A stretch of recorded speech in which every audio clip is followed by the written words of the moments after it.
제가 35년 전에 교회를 처음 찾아 나갔을 때 전도돼서 나갔습니다마는 제가 많이 듣는 말 중에 하나가 하나님을 믿으라는 말이었습니다. 역시 여러분도 그렇죠? 믿으라. 근데 믿으라고만 말을 하지 진짜 믿음이 무엇인지를 배우지를 못한 거예요. 초기에. 그래서 내 스스로 하나님을 믿으라는 그 믿음이라는 단어, 그걸 국어 사전으로 찾아보면 신뢰한다는 말이죠. 그걸 모를 리는 없는데 하나님을 믿는다는 게 뭘까? 제 고민을 제 스스로 생각하면서 이런 착각을 했어요. 하나님이 계시기 때문에 그분의 존재를 인정하고 살아있다고 인정하는 거, 이제 그것이 믿음인 줄 알고, 그래 하나님 계시지. 그렇지만 나는 변화되는 게 없었어요. 알고 봤더니 그건 믿음이 아니었어요. 나중에 깨닫게 된 거예요. 하나님을 만난 다음에 믿음이라는 것은 하나님의 존재에 대한 인정이 아니고 그분의 말씀대로 사는 것이 믿음이라는 것을 뒤늦게 알게 된 거예요. 하나님의 존재를 믿는다고 천국 가는 거 아닙니다. 그분과 관계가 있는 상태. 그래서 성경에는 이름이 기록되어 있어야 한다. 그런 표현을 한 거예요. 마태복음 7장에 나더러 주여 주여 하는 자가 하나님 나라에 가는 것이 아니다. 아버지의 뜻대로 행하는 자, 순종하는 자가 하나님 나라에 가느니라. 그랬어요. 그러니까 하나님을 믿는다 할 때는 두 가지의 큰 전제 조건을 하는 거예요. 첫째, 그분을 경외하는 삶을 사는 거예요. 그분을 두려워하는 거. 우리가 하나님을 두려워하라는 말을 잘 듣지를 못합니다. 기회가 없었어요. 하나님이 우리에게 베풀어 주신 은혜들, 구원, 기도의 응답 이런 것들만 우리가 복음인 줄 착각하는데 그건 50%입니다. 값싼 복음이고요. 하나님을 제대로 알기 위해서는 하나님이 얼마나 큰 분이고 하나님께서 얼마나 엄중한 분인가도 잊지 않고 사는 것, 그것이 우리가 안전하다 그런 뜻입니다. 하나님을 두려워하는 마음은 초보적인 신앙이나 율법적 신앙이 아니라 그것이야말로 진정하고도 수준 높은 신앙이라 그렇게 볼 수 있습니다. 자, 지난주에 우리는 하나님을 경외하는 삶의 가치, 그 능력에 대하여 우리가 잠깐 언급을 했습니다. 우리가 하나님을 믿는다는 것은 이제 그분의 말씀에 순종하는 삶을 전제할 때 우리가 하나님을 믿는다 그렇게 말씀드릴 수 있습니다. 모리스 루벤이라고 하는 예전에 100년도 전에 미국 피츠버그에 사는 유태인이 있었습니다.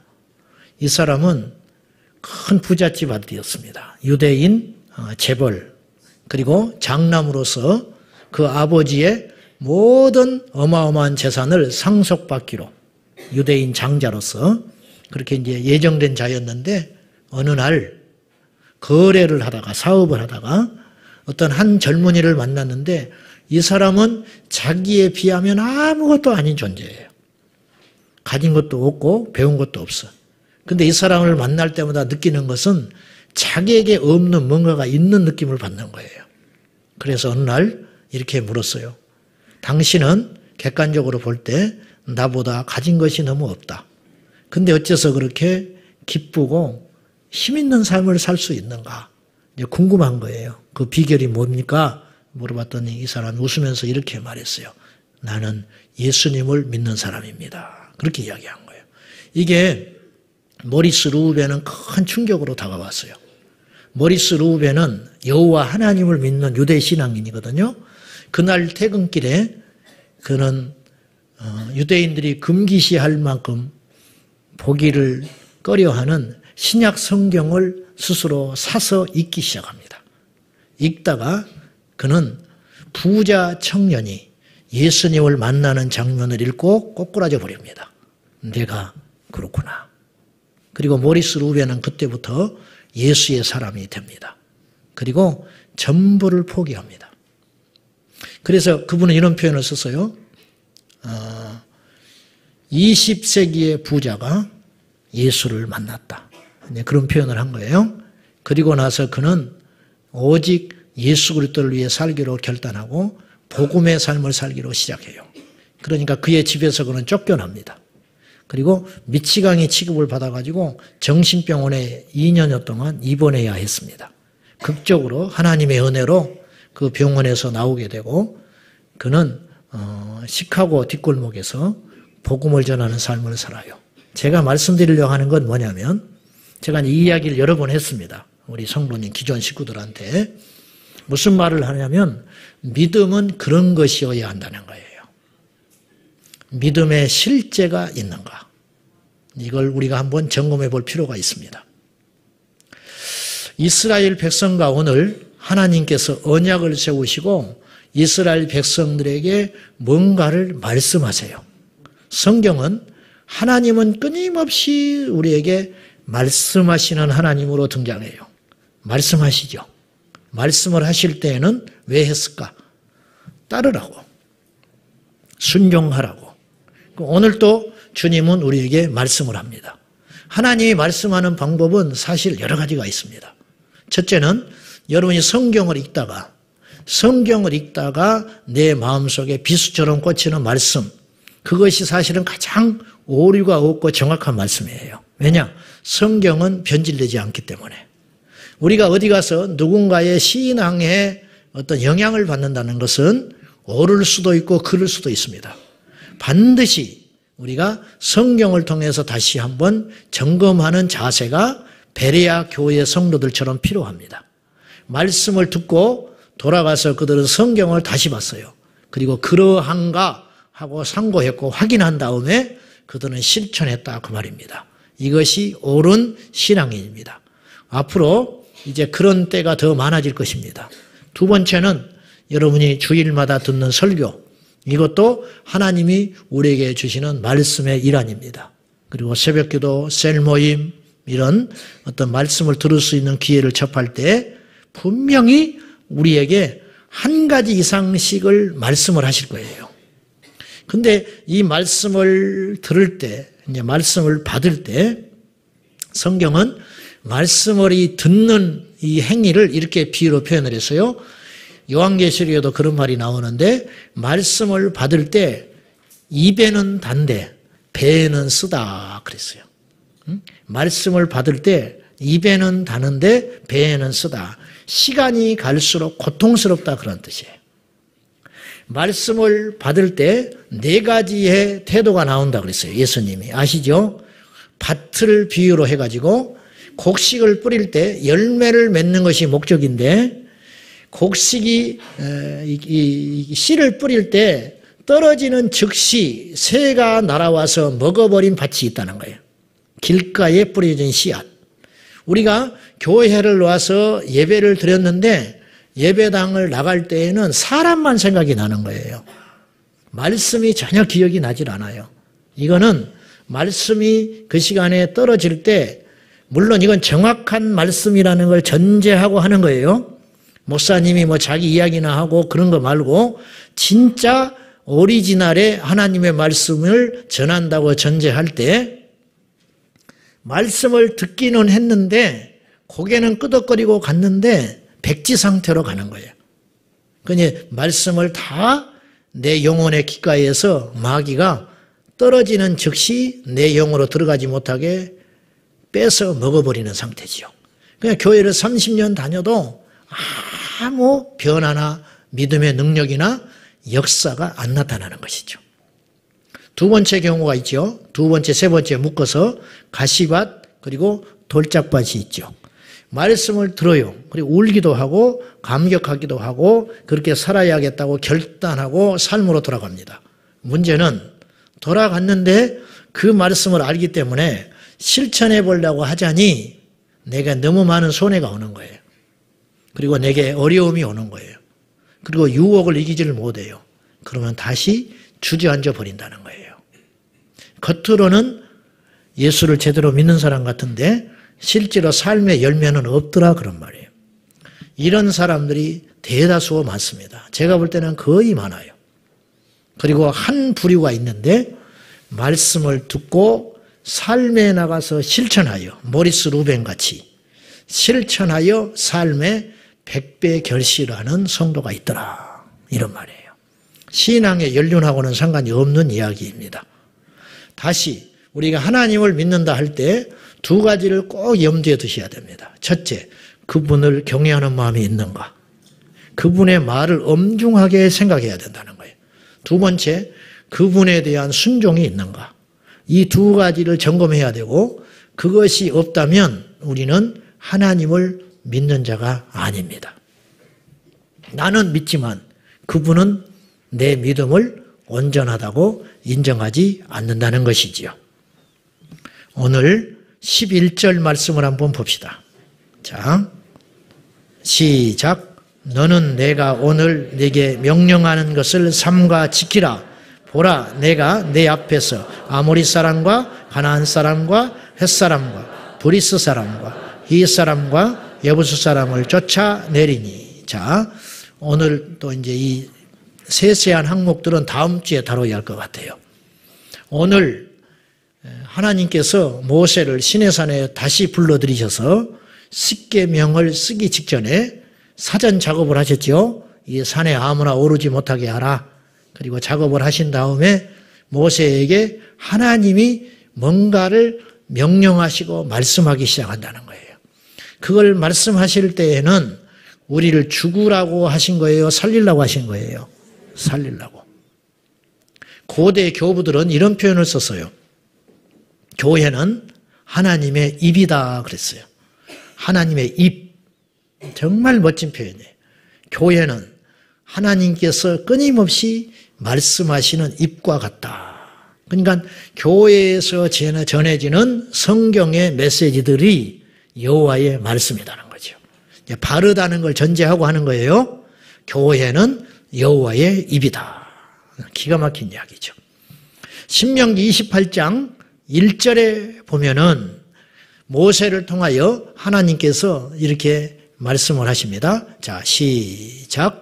내가 내 하나님 여호와의 말씀을 삼가 듣고 내가 오늘 내게 명령하는 그의 모든 명령을 지켜 행하면 내 하나님 여호와께서 너를 세계 모든 민족 위에 뛰어나게 하실 것이라. 모세의 최후의 설교가 신명기서입니다.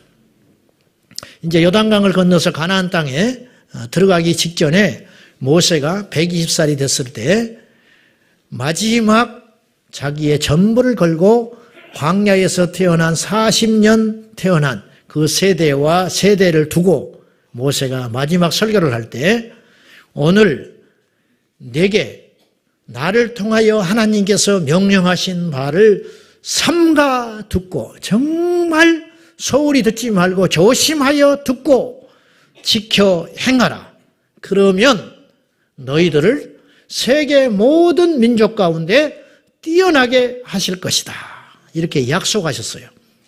하나님의 명령은 받들기 힘들지만 그 명령을 받들어 순종할 때는 이루 말할 수 없는 놀라운 축복들과 역사들이 우리 삶에 일어난다고 주님께서 보장해 주셨습니다. 구약의 말씀만 가졌던 이스라엘 자손들이 지금 전 세계를 지금 사로잡고 있습니다. 우리는 하나님 말씀인 신약까지 더 갖고 있잖아요. 그러니 우리는 더 복을 받은 사람들이에요. 관건은 여기에 있는 거예요. 말씀을 순종할 것이냐 말 것이냐, 여기 이제 믿음이 달린 거지요. 이 시대 그리스도인들이 여호와의 말씀을 너무 경히 여깁니다. 쉽게 생각해. 그리고 고집이 있어가지고 잘 듣질 않아요. 사무엘상 15장에 불순종한 사울에게 사무엘이 이렇게 경고합니다. 거역하는 것은, 여호와의 명령을 거역하는 것은 점치는 죄와 같고, 완고한 것은 마음이 고집이 세가지고 듣는데 안 고친다는 거예요. 완고한 것은 살아있는 우상에게 절하는 것과 같다. 당신이, 왕인 당신이 여호와의 말씀을 버렸기 때문에, 듣고도 안 지켰거든요. 버렸기 때문에 여호와께서도 당신을 버려서 왕에서 물러나게 할 거다. 이렇게 경고하셨어요. 자, 우리가 말씀을 버린다는 것은 하나님을 버린다는 뜻이에요. 말씀에 불순종한다는 것은 하나님을 불순종한다는 뜻이에요. 곧 우리가 병원에 가서도요, 의사 선생님이 말하는 것이 굉장히 권위가 있습니다. 권위가 있어. 고개를 이렇게 흔들흔들 하면서 선생님, 큰일 납니다. 아직도 술을 합니까? 운동 안 하시죠? 어쩌려고 합니까? 그러면요, 고개 푹 숙이고 죄인이 돼가지고 아무 소리 못하고 있어요. 네? 그러면서 경고합니다. 이게 진짜 의사지요? 선생님 이러지 마세요. 그리고 이제 처방해주고 가시라고 그러면 이 사람이요, 돈 갖다 바쳤지요. 그리고 혼났지요. 근데 나가면서 뭐라고 그러냐면 고개를 푹 숙이고 인사하면서 감사합니다. 그리고 가요. 교회도 그래야 되는데. 우리 아이가 학원에 보냈는데 학원 선생님이 불러요. 학교에서 부르면 잘 안 가, 요새는. 학원 강사가 더 무서워. 불렀는데 갔더니 어머니, 얘 대학 못 갑니다. 그러면 그냥 팍 무릎 꿇는 거예요. 어찌하면 좋겠습니까? 이제 어머니가 그렇게 나와요. 안 돼요, 얘는. 그래도 방법이 있을 거 아닙니까? 막 사정해. 그럼 이렇게 해보실래요? 예. 그러면 이제 가르쳐 준다고. 그러면 돈 갖다 바쳐주고, 좋은 소리도 못 듣고, 어찌할꼬, 회개하고, 그리고 돌아 나오면서 크게 인사하고 고맙다고 나온다고. 여러분이 말씀을 들을 때 어때요? 히브리서 말씀에 이런 말이 있어요. 너희가 여호와의 말씀을 들을 때 너희의 조상들이 그랬던 것처럼 마음을 경록케 하지 말아라. 망한다는 거야. 말씀을 들을 때 그 말씀에 순종하는 자가 있는가 하면 그 말씀을 불순종할 뿐만 아니라 대적하는 자도 있어요. 대적하는 자. 의사 말 듣지 않으면 죽습니다. 술 끊으세요. 담배 끊으세요. 운동하세요. 고기 삼겹살 많이 먹죠. 예, 그만 먹으세요.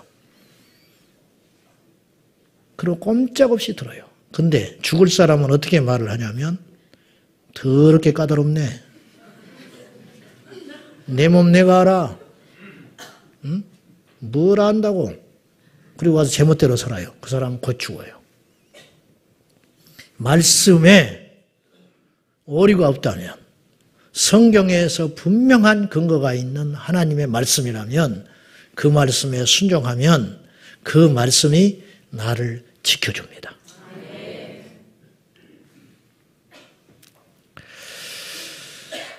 니즈 하월즈라는 사람이 있었습니다. 이 사람은 영국 태생인데요. 이분은 얼마나 탁월한 하나님의 사람이요 기도의 사람이었는지 1차 대전에 운명을 바꾼 사람이에요. 이분이 영국에 있을 때 학교를 세워가지고 있었는데 신학교를 운영하고 있었습니다. 근데 독일이 영국을 침공해요. 그래서 공습을 할 때 놀랍게도 하나님께서 그 학교만 지켜주세요. 그래가지고 모든 포탄이 빗나가게 하십니다. 근데 이제 떨어지는 포탄 속에서 이들은 중보기도를 쉬지 않아요. 그리고 전쟁의 포화 속에서 니즈 하월즈와 그 중보기도 팀이 어떤 기도를 하게 되냐면 어느 날 주님, 이 독일군이 영국에서 철수하게 하시고 러시아를 침공하게 해주세요. 그런 어이없는 기도를 하기 시작해요. 놀라지 마십시오. 그 다음 날 이 히틀러는 그런데 후대 역사학자들이 하는 말이 1차 대전에 제일 이해할 수 없는 일이 뭐냐면 그 당시 영국을 3일만 밀어붙여 버렸으면 영국이 끝나는 거예요. 전쟁에서 상식은 두 군데서 전쟁하지 않는 거예요. 한 군데를 완전히 장악한 다음에 모든 전력을 바꾸어서 다음에 적을 대적하는 거예요. 근데 독일이 무슨 마음을 먹었는지 이해할 수 없는 히틀러가 결정을 했는데 갑자기 목전에 둔 이 영국을 그대로 두고 철수해가지고 러시아를 난데없이 침공하기 시작했다는 거예요. 이 결과 러시아에 가서 쓰디쓴 패배를 경험하고 독일은 완전히 쇠락하게 됩니다. 그러니 이것이 우연이라고 말할지 모르나 우리는 그 비밀을 아는 거예요. 여러분, 기도는 한 개인을 바꾸고 역사를 바꾸는 힘이 있습니다. 지금 세상이 소란스럽지요. 뭐 여러 가지 이야기들이, 이슈들이 드러나죠. 그러나 기도할 때 하나님께서 기도하는 용사의 소리를 들으시고 응답해 주신다는 거예요. 이 리즈 하월즈가 이제 주님을 믿고 젊은 날에 하나님께 철저히 이 음성을 듣고 말씀을 듣고 순종하는 삶을 살아가기 시작해요. 이제 그 감정들을 제가 몇 가지 함으로 여러분에게 여호와께 순종하는 것의 가치, 말씀에 순종하는 것의 그 놀라운 열매들을 제가 여러분에게 도전으로 주고 싶습니다. 어느 날 리즈 하월즈는 이런 습관이 하나 생겼는데, 이분은 지금부터 100년도 전 훨씬 사람입니다. 기도를 하러, 이제 기도를 워낙 많이 하는 분인데, 길을 가다가도 이분은 기도를 해요. 근데 깊이 중보 기도를 하는 어느 날은 이분이 모자를 쓰고 가다가 모자를 벗어요. 모자를 벗고 가슴에다 이렇게 안고 기도를 하는 거예요. 어느 날은 몇 시간씩 골목을 서성이면서 그렇게 홀로 모자를 벗고 기도를 해요. 근데 여러분, 그 당시 영국 문화에서 모자를 성인 남자가 벗는다는 것은 어느 정도의 그 수치냐면 벌거벗고 길을 나가는 것과 똑같은 취급을 받았다는 거예요. 그 당시 문화가. 근데 이분이 혼자 있을 때는 너무 주님께 깊이 몰입해서 들어갈 때 모자를 벗는 습관이 생긴 거예요. 근데 어느 날 하나님이 말씀하셨어요. 너는 항상 내게 기도하지. 예. 그러면 모자를 벗고 다니거라. 이렇게 말씀하신 거예요. 에이, 주님. 모자를 벗는다는 건 있을 수 없습니다. 왜? 너 항상 나한테 기도한다며. 그렇죠. 너는 나한테 기도할 때마다 모자 벗고 있잖아. 그렇죠. 벗어라. 미치겠는 거예요. 이분은 완강히 거절하다가 순종합니다. 주님이 이렇게 말하셨어요. 너 십자가에서 죽었다며. 예. 그리고 다른 사람한테 너 곧잘 이야기하잖아. 십자가에 죽는 것의 가치에 대해서. 그렇죠. 모자를 벗어라. 그렇다면. 그날부터 그분은 모자를 벗어요. 모자를 벗고, 이분이 탄광에서 일하는 사람이었는데 그 출퇴근할 때 모자를 벗고 나가면 모든 사람이 그를 향하여 쳐다보는 거예요. 그는 죽었어요. 그 시간에. 어느 날 이분이 이제 제법 소문이 났습니다. 사역자로. 영국 런던에서 귀족 형제 한 사람이 이분을 초대해요. 편지가 왔어. 방문해 주라고. 그때 리즈 하월즈는 가지 않겠다고 해요. 하나님, 갈 수 없습니다. 왜? 이곳에서 사역이 너무 많습니다. 또 이곳에서 중보 기도해야 할 제목이 너무 많기 때문에 제가 이분의 초청을 응할 수 없습니다. 그랬더니 하나님께서 이렇게 말하셨어요. 거짓말하지 말아라. 네가 정말로 런던을 가지 않겠다고 결정하는 이유가 무엇이냐? 모자 벗고 못 갑니다. 모자 벗고는 못 갑니다. 이 동네에서야 내가 미치광이가 됐지만 영국 한 번도 가보지 않았지만은 그 도시에 모자를 쓰지 않고 내가 간다는 건 차라리 죽는 게 낫습니다. 그것 때문에 너에게 내가 가라는 것이다. 가라. 리즈 하월즈는 순종합니다. 모자를 벗고 영국에 도착합니다. 그리고 그를 마중 나온 그분이 계셨어요. 형제님, 모자를 열차에 두고 오셨나 봐요. 빨리 가서 가져오세요. 그렇게 말한 거예요. 아니요. 저는 모자를 쓰지 않습니다.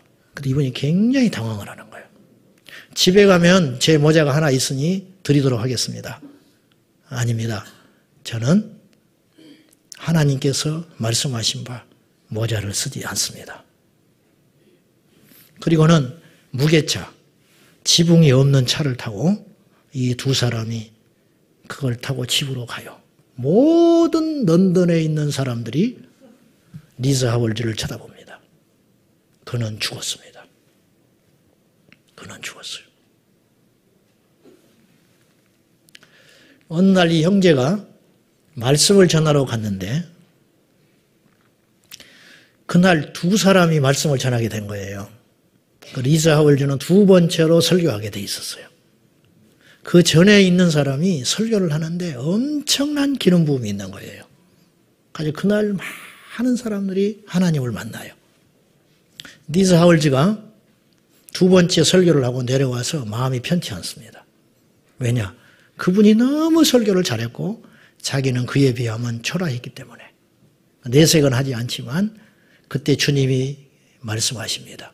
네가 질투하느냐? 가만히 있었어요. 이 자리에 사람들을 모이게 하고 너를 세운 목적이 어디에 있느냐? 저들을 축복하기 위함이다. 그러면 내가 누구를 통해서 축복을 하든지 너는 상관없지 않느냐? 맞습니다. 주님이 엄하게 이렇게 이야기하셨어요. 질투는 영혼을 죽인다. 너는 내게 불순종했다. 그러므로 너는 지금 그 사람에게 가서 사과해야 된다.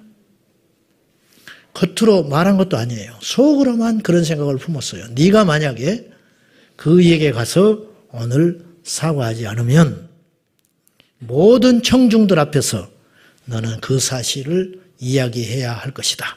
그렇게 엄하게 다뤘어요. 여러분, 하나님이 쓰는 사람은 쉽게 써지는 게 아닙니다. 자아의 죽음과 십자가의 완전한 죽음을 통해서 하나님께서 쓰는 작품이 되는 것이죠. 한 가지만 더 이야기할게요. 리즈 하월즈가 어느 날 선교사 대회하는 데를 가요. 근데 이분은 선교사의 비전이 없었어요. 그때까지. 하나님의 부르심이 없었다고 여겼고. 근데 그곳에 가서 하나님의 부르심을 받아요. 아프리카에 선교하러 가라. 근데 그 얘기는 막 결혼을 했고 결혼한 지 얼마 안 돼가지고 아이를 낳는데 그 아이가 잉태됐을 때 하나님께서 이름을 사무엘이라고 지라고 그래요. 아들인지 딸인지도 모르는데 그래서 사무엘로 선포합니다. 그리고 아들을 주셨고 그 아들을 사무엘로 이름을 짓고 막 아장아장 기어다니고 있는 거예요. 근데 그 당시 아프리카는 전염병이 창궐하고 있었고 이 자식을 데리고 갈 수 없는 형편이었어요. 근데 하나님은 아프리카로 가라고 하셔요. 그럼 어떻게 합니까? 그때 주님이 이렇게 말하셨어요. 네 자식을 다른 사람에게 넘기거라.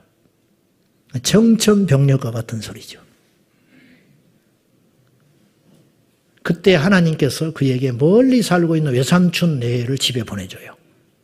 그리고 그분들에게 양자로 넘깁니다. 넘길 때 그의 아내는 또 어떻게 하겠어? 그 아내가 허락을 해줘야 되잖아요.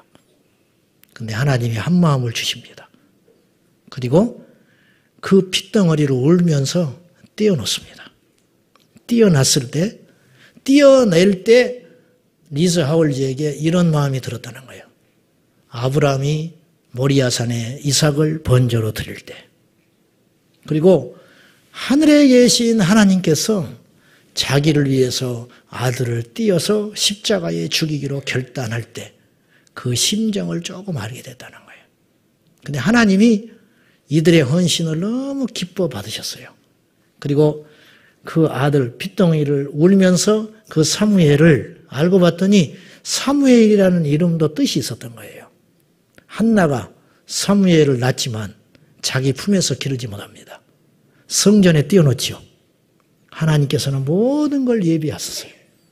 사무엘을 뛰게 하시고 울면서 이들이 내려놨을 때 하나님께서 이렇게 말하셨어요.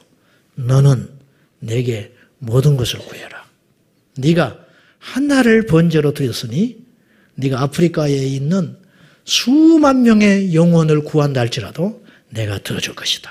이렇게 이야기해요. 그리고 하나님은 그를 그렇게 쓰세요.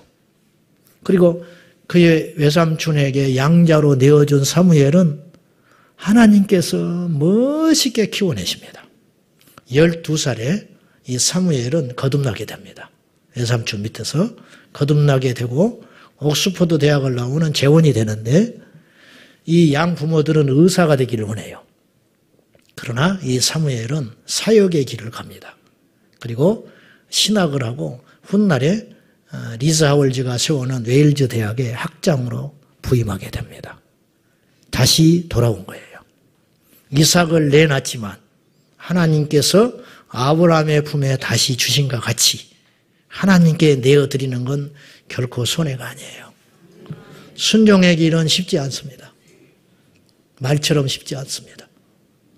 그러나 순종할 때 우리는 이루 말할 수 없는 하늘의 영광을 얻게 되는 것이에요. 여러분, 같은 하늘 아래 이렇게 믿었던 분이 있었어요. 같은 하늘 아래 이렇게 믿는 자들이 지금도 있습니다. 여러분은 어디로 가고 있습니까? 너무 시시하지 않아요, 우리가?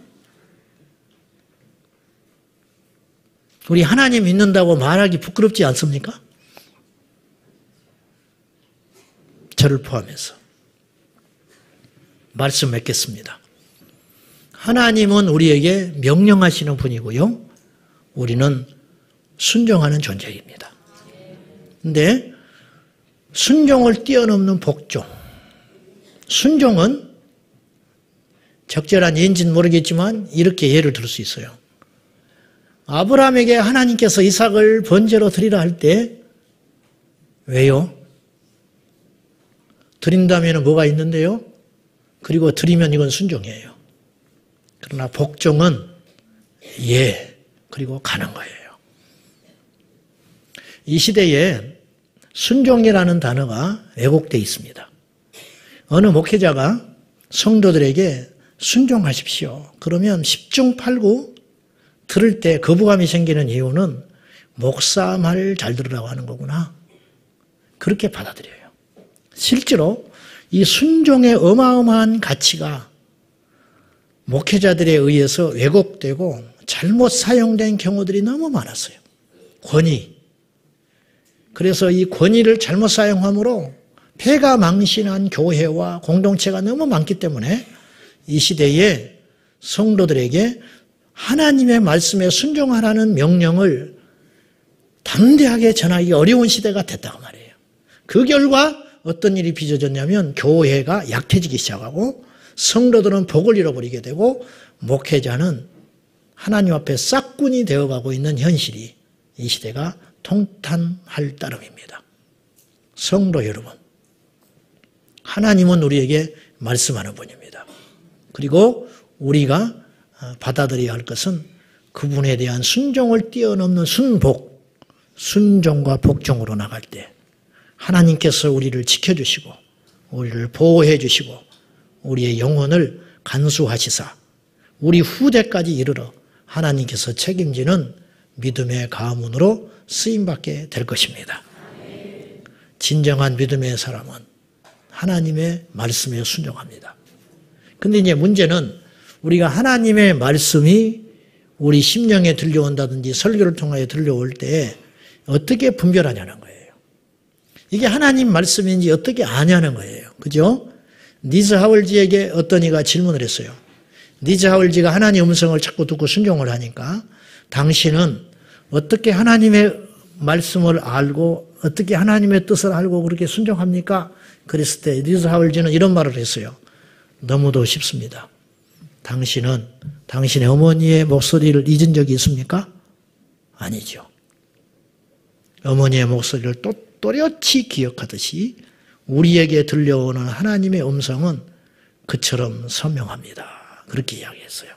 하나님께서 우리에게 말씀을 주신다는 것은 오늘 이스라엘 백성들에게 하나님의 언약을 맺자고 하거든요. 그런데 한 번도 다른 민족과 행하지 않은 이적들, 축복들, 권능들을 너희 민족과 행할 것이다.